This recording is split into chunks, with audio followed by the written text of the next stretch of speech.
So after playing the Gears of War E-Day campaign early, we obviously wanted even more. So to get all the details on this Xbox console exclusive, we chatted to the Coalition at the Xbox Gamescom booth about level design, Easter eggs, and more.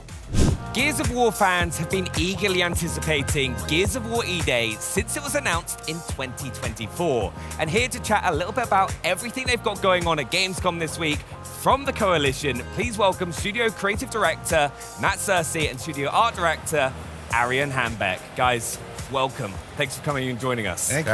Our pleasure. Now, you obviously had Opening Night Live last night, had an incredible story trailer. Can you tell us a little bit about that? Yeah, that story trailer, obviously, when we craft trailers, it's a bit of a love letter to the game, to the fans. And with that story trailer, we really wanted to show off some new elements from the campaign we haven't been able to share yet. Obviously, Vrak at the beginning, but also our story is about, the origin story of Dom and Marcus from Bravo Squad, but there's so many more characters in our story, and they all have character arcs as well. So we got to show a bunch of people that are there fighting alongside you in E-Day. Yeah. Now, you mentioned Vrak, right? Can you tell us a little bit about him? Because he looks mean. Yeah, he definitely is. Yeah. So Vrak is a Locust commander, in the Locust Army. If you look closely, you can see that he's got a lot of shit going on his face. He's missing an eye. He's got burns on his arm. So all that happened during the Lambent Wars. So he's seasoned. He has kind of a private army that follows him around called the Scorched Legion. Yep. So they're, into self-mutilation. There's lots of really dark, kind of nasty stuff that they do to themselves and to the citizens of Sarah. And I think overall, Vrak just represents, he's like the personification of the brutality and the actions that they do. They just want to kill everything they see, including the squad. Yeah, he honestly, when he was just pouring that emulsion over people, I'm just there like, that's horrible. Yeah. But also, some of the weaponry and stuff that comes from that squad looks so fun to use. Absolutely, yeah. Now, campaign is a huge focus here at Gamescom. We've got it on the booth over here. Can you tell us a little bit about what people are going to be able to play when they come and play on the booth? Yeah, for sure. So we have a little bit of our beginning of Act 2. So it kind of starts the morning after E-Day. The squad has just come together, armored up, and they get sent on their first mission. So we get to play a bit of that. It's got this classical kind of Gears. You're supporting another squad, going toe-to-toe with the Locust. And it's actually a subsection of the campaign preview that we just got to see get released online. A bunch of video and press coverage of that came out, which is a little bit larger. That goes a little bit past what we've got on the show floor, but everybody here gets to get their hands on it. They get to hang out with the squad and some fun new characters as well. I actually had a lot of fun this morning watching people like Shadows and Hollow who were playing early, and I was like, it looks so good. But all through the background of this mission, we can see a lot of the kind of details of the city of Kelowna. Can you tell us a bit about what people are going to be able to see around the world to kind of really help build that environment? Yeah, absolutely. So for the first time ever, you're playing a Gears game in a city that is alive. Yeah. Every other game has been destroyed. Everything's been destroyed. So that provides some really interesting opportunities and challenges. We really need to think about what was happening in the place when this event happened and life just got suspended, in one shot. So I think fans, when they play the game, they're going to be able to... There's lots of storytelling, from something simple as a piece of paper on the ground, what's written on it, to there's a meal that someone was eating when the Locust came out of the ground, to more complex set pieces where there's a bunch of dead bodies and maybe they got dragged somewhere. So I think, it does pay to slow down just a little bit while you're playing the game and look around and just really take in all the detail that we've really loved putting into the game. You can also see in shots like that where you get glimpses of this whole city, which we built. We built the whole city, which is really cool.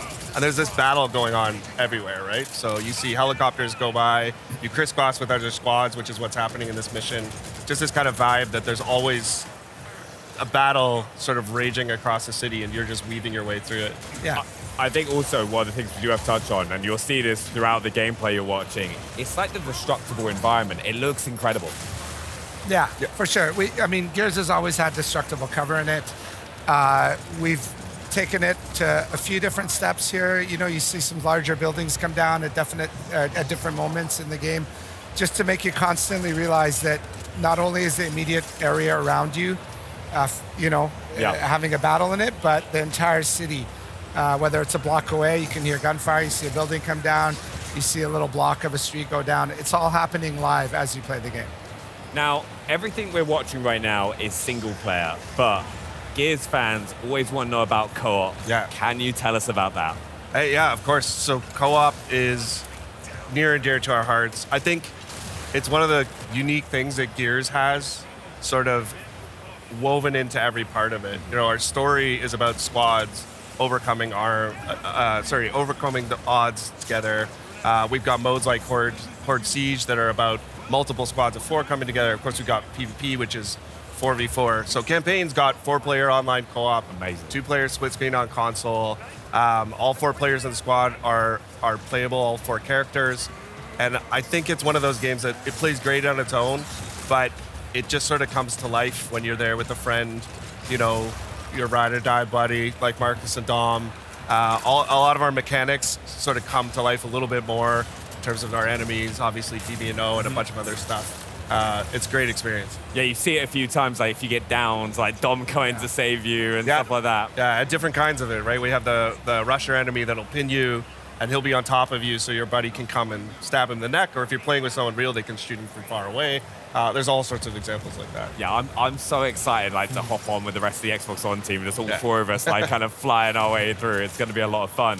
But one of the other things, and what I really like about Gears, is there are multiple ways that you can approach scenarios. Like this is a bit more of a linear mission that you've said in the past. But what ways are people going to be able to approach different situations they're going to come across? Yeah, so this is definitely a little bit more of a linear mission, but even within this mission on this bridge, we've added a bunch of verticality to the game. It opens new flanking routes, you can climb up cars and trucks. And then this mission specifically, at the beginning of Act 2, is sort of leads into this other part of Act 2 on the other side of the stadium that you catch a glimpse of in our campaign preview, where the world opens up a little bit. We give you access to multiple city blocks. There's a bunch of battles, like I said, going on different corners. You're always on your main objective. And we also add some new mechanics to the campaign. So we have our weapon mod system that people got to see in Horde Siege, and that actually gets introduced as you play through the campaign. You get to find new mods and craft your own weapons and really invest in the gameplay sandbox. Yeah, now this is actually something I got really excited about when I was watching through the gameplay earlier as well, is what kind of mods are people going to be able to get their hands on, and how is that going to impact the weapons that they're using? Well, it's a variety of mods, and some of them do little tweaks to the weapons. They change the clip size or your range, so you can just tweak it to your preference, but some of them are full-on attachments, you can take a Nasher and slap a bayonet on it. Yeah, so it's been really fun exploring, when you use an attachment, some of them have visual representations on the gun, some of them don't, but you end up seeing people with different attachments. The guns can take a little bit more personality, and you start to understand how people like to play and what they like to do with their guns. Yeah, I also like it goes for the gear as well, isn't there? Absolutely. Yeah. And how are people going to be able to find those kind of mods to upgrade their equipment? In the campaign, that's where the open sections really sort of come to life. There's a variety of ways you can get it. It pays to explore this game. Arian was talking about there's a ton of environmental storytelling, but we've also hidden stuff around the world, collectibles, mods. We also have side objectives in some of our campaign missions where you can stop to help somebody optionally, another set of gears, some people that are trapped, and you get rewards for those as well. So it's really up to you. If you want to mainline it and do the main objectives, that's cool. You'll find some mods. If you want to fully explore the game, you'll find even more narrative tidbits. I'm really excited for that, because you can just spend that extra time discovering the world if you want to. There's good surprises out there. I'm looking forward to finding them. Now, we've just had our first look at the Boomer, and he is way bigger than people maybe used to. Yeah, he's massive. There's actually a Boomer on the show floor here that people are taking pictures with, and you stand next to him. So in the game, the Boomer's 9 feet tall. This is quite a bit bigger than the Boomer's traditionally been in Gears. This goes back to this idea where we wanted to take the things people remember and amplify them a little bit. Yeah. And then it also introduces fun ways for him to enter the battlefield. There you can see he breaks through this big truck, this tanker trailer that causes a bunch of fire and explosion, but he also doesn't fit through doorways. So if he's coming through a traditional door, he has to bust his way through. Oh my! So that just makes it a little more exciting when he makes an entrance. Yeah, you're like, oh, I'm fine. He's 9 foot. He can't get through here, and he just smashes it exactly. through. Kool-Aid Yeah. fans. Yeah.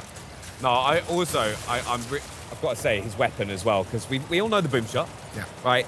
This is like even bigger. It's a bigger boom shot. Yeah, like the Locust, when we were going back and looking at revisiting old weapons, we always wanted to see if there was something else we could do.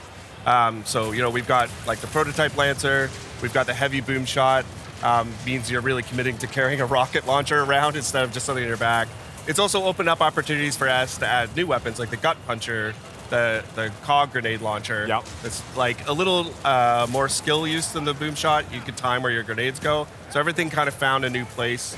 And we got to make some cool variations of weapons people have seen before. I love the breach shot as well. I think that's like Fan favorite. Yeah. Some of my favorite guns. it's Yeah. such a Super fun satisfying.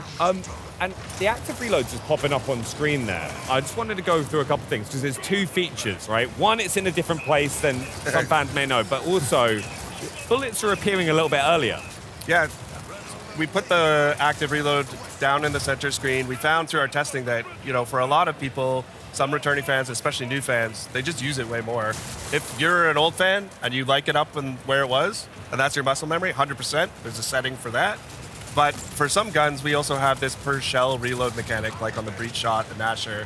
It's really cool because you can still get your active if you go all the way and you wait for it. But if you need that extra shot to get out of a clutch situation, there's a wretch in your face or in PvP a person right up on you, you can pop a load right into them as they come at you. Yeah, so it's just like a nice way you can kind of change based on the scenario you find yourself Exactly, in. yeah. And talking about scenarios you find yourself in, as we've been going through this level, you've kind of been walking into areas and there are like tons of kind of clues about things we may have missed or have happened in those areas before.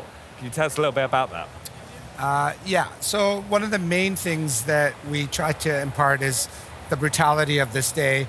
Emergence Day, 2/3 of the planet gets wiped out in one night. So if you kind of pay attention to the corpses a little bit, you'll see little storytelling things. The blood trails sometimes give you a glimpse of what has happened, the pose they're in. So there's a lot hidden in there to check out. No, I honestly, I'm so excited. A big thank you as well for you guys coming and joining us and taking us through Gears of War E-Day. What's one thing that you're most excited for fans, right, to see with Gears of War E-Day? Well, we shared a little bit each time here. I'm really excited for people to experience the story. I think this is one of the a great Gears story. It's all the classic vibes and some great new characters and some really emotional Gears moments tied in with all the brutality. I think people are going to love it. Yeah, honestly, thank you both for coming and joining us. I really, really appreciate that.